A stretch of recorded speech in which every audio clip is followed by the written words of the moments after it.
स्वतःला प्रश्न विचारायला सुरुवात झाली की आपल्या प्रगतीची सुरुवात होते.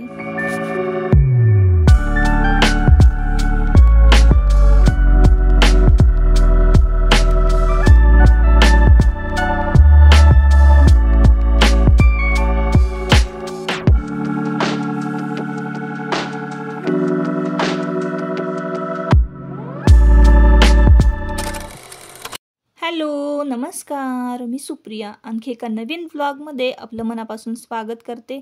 तुम्हाला आजचा दिवस सुखाचा, आनंदी आणि आरोग्यदायी जाओ. तुम्ही जी काही स्वप्न पाहिली असतील ती सगळी स्वप्न तुमची पूर्ण होत.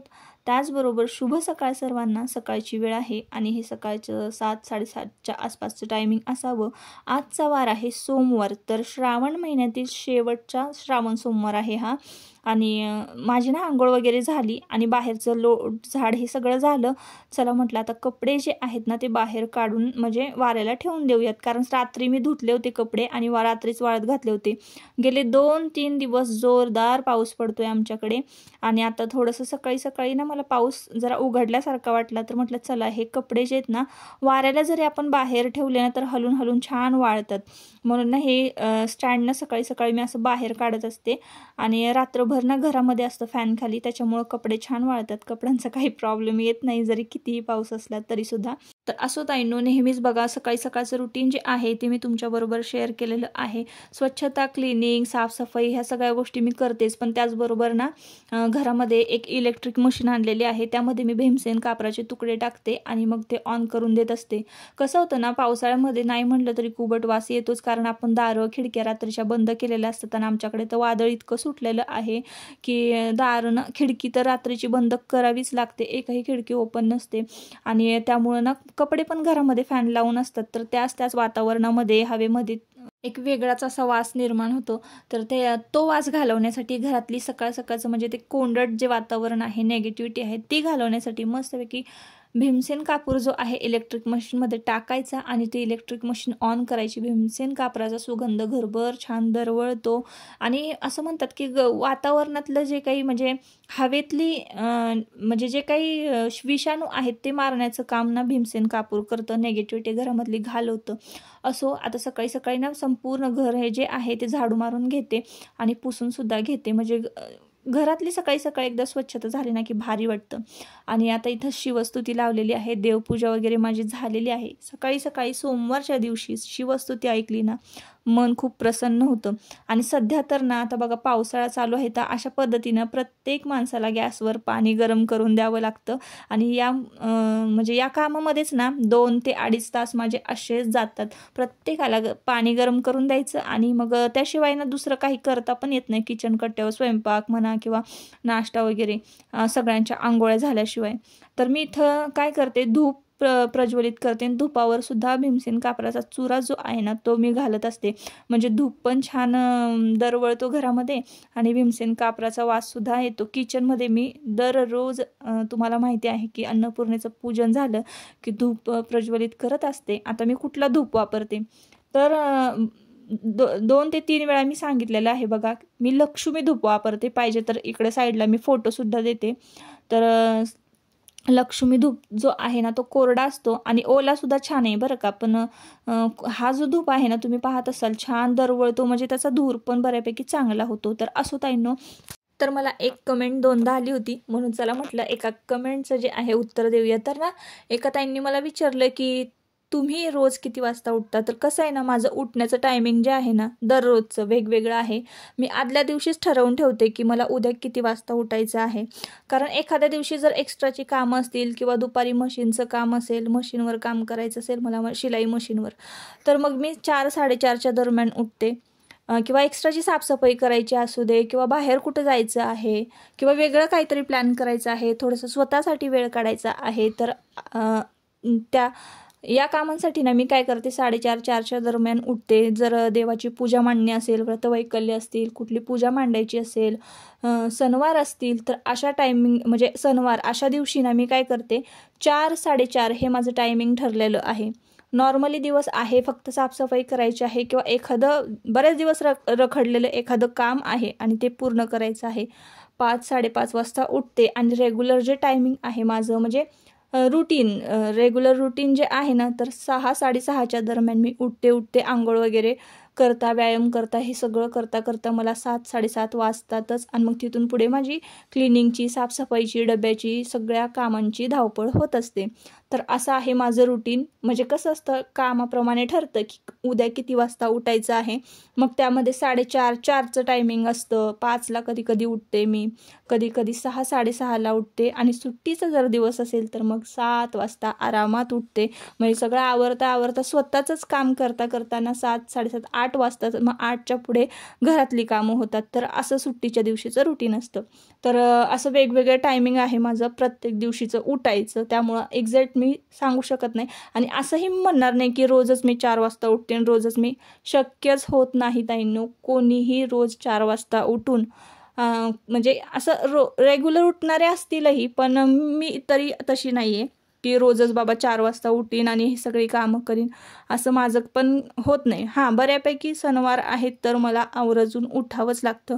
तर असो, अजून एका ताईंची अशी कमेंट होती की तुम्ही वजन कमी करण्यासाठी हर्बल लाईफ प्रोडक्ट वापरतं का?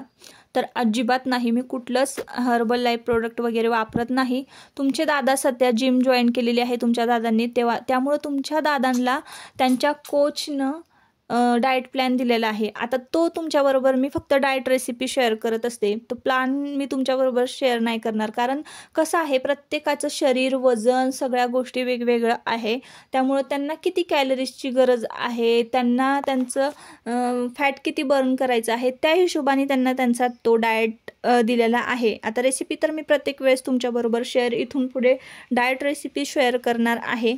तर कुठलंही हर्बल लाईफ प्रोडक्ट वगैरे वापरत नाही. सध्या मला वजनही कुठलंच म्हणजे काही कमी वगैरे करायचं नाही, कारण मेडिटेशन आणि व्यायामसुद्धा मी आता बंद केलेला आहे, कारण माझी आता तब्येत बरी नाही आहे. आणि मला जास्त थकवा जर जाणवत असेल ना, तर मी एक्सरसाइज वगैरे अजिबात नाही करत. त्यामुळे ना मी तुमच्याबरोबर एक्सरसाइजचा सुद्धा व्हिडिओ नाही शेअर करू शकत. हां, थोड्या दिवसात मला जर जमलं तर मी म्हणजे बरी झालेले आहे असं मला वाटलं, तर माझी तब्येत बरी आहे, तर मी तुमच्याबरोबर ना एक्सरसाइजचा व्हिडिओ जो आहे, जी मी करते पोट म्हणजे बेली फॅट कमी होण्यासाठी, तर ते एक्सरसाइजचा व्हिडिओ जो आहे तो मी तुमच्याबरोबर शेअर करेन की मी कशा पद्धतीनं एक्सरसाइज करते. असो ताईंनो, तर तुम्हाला तुमच्या प्रश्नांची उत्तरं मिळालेली आहेत. तर पुन्हा एकदा शुभ सकाळ सर्वांना. आमच्याकडचं ना वातावरण बघा हे असं आहे काहीसं, म्हणजे पाऊस पडतोय. म्हणजे सकाळपासून तर पाऊसच पडत होता, आत्ता कुठेतरी थोडंसं उघडीक मिळालेली आहे. थांबलेला आहे रस्त्याने, तुम्हाला सगळा चिखल झालेला दिसत असेल. असो, तर आत्ता की नाही देवपूजा वगैरे सगळं झालं, सगळी कामं आटपलेली आहे. पण आज बाहेरची भरपूर कामं आहेत, जसं की मुलांची फी भरायची आहे आणि जरा डॉक्टरांकडे पण जाऊन यायचं आहे.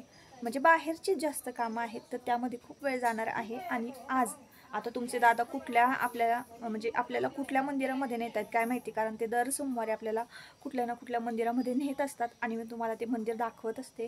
तर आता पुढे ब्लॉग कंटिन्यू करा, म्हणजे मग तुम्हाला मंदिर पण बघायला मिळेल. आणि आता खिचडी परत ते मस्तपैकी खिचडी खाते आणि मग आता पुढे जो ब्लॉग आहे तो पुढचा ब्लॉग कंटिन्यू होईल. तर आता मी तुमच्याबरोबर ना शेअर करते आहे काळेश्वराचं मंदिर. डायरेक्ट गाभाऱ्यामध्येच आलेले आहे. बाहेरचा परिसर मी तुम्हाला नंतर दाखवते. तर गाभाऱ्यात ना दर्शन घेतलं आणि मग म्हटलं चला तुम्हाला बाहेरचा परिसर दाखवूया.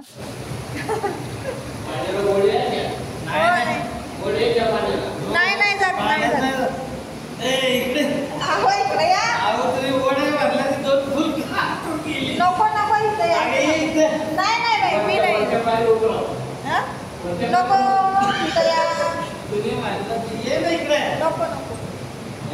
या इकडं मंदिर दाखवा. मला पवायला येते, आम्हाला पवायला येते. कुठलं मंदिर आहे हे? काळेश्वराचं, हे का नाही?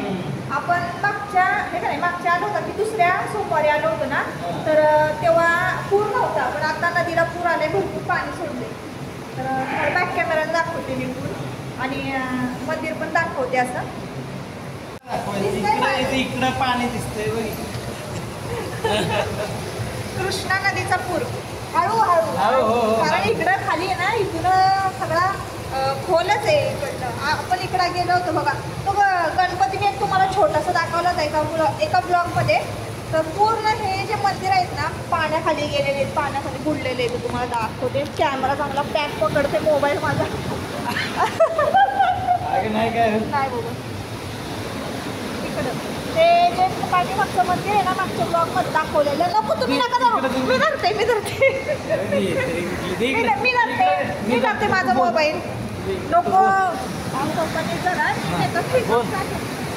पाठीमागच्या ब्लॉगमध्ये ना या मंदिरामध्ये गेलो होतो आपण. म्हणजे छोटे मंदिर होतं इकडं सारखं. पाण्याखाली गेलेले आणि इकडून इकडून